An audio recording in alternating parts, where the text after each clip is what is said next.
রূপপুর পারমাণবিক বিদ্যুৎ কেন্দ্র নির্মাণে শেখ পরিবারের দুর্নীতির অভিযোগ উড়িয়ে দেওয়ার সুযোগ নেই।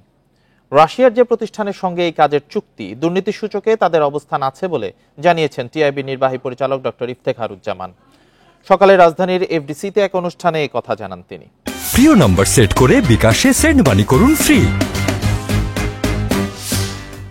পাশাপাশি রূপপুর পারমাণবিক বিদ্যুৎ কেন্দ্র নিয়ে দুর্নীতির অভিযোগ তদন্ত করে দেখতে বর্তমান সরকারের প্রতি আহ্বান জানান তিনি। এ সময় দুদক আইন সংশোধন জরুরি উল্লেখ করে তিনি বলেন, কোন সরকারি কর্মচারী বা কর্মকর্তা গ্রেপ্তারের ক্ষেত্রে তার কর্তৃপক্ষের অনুমতি নেওয়ার বিধানে পরিবর্তন আনতে হবে। পাচারকৃত অর্থ আন্তর্জাতিক আইনের মাধ্যমে ফিরিয়ে আনা সম্ভব উল্লেখ করে ডক্টর ইফতেখারুজ্জামান বলেন, রোডম্যাপ অনুযায়ী কাজ করলে পাচার হওয়া অর্থ ফিরিয়ে আনা সম্ভব।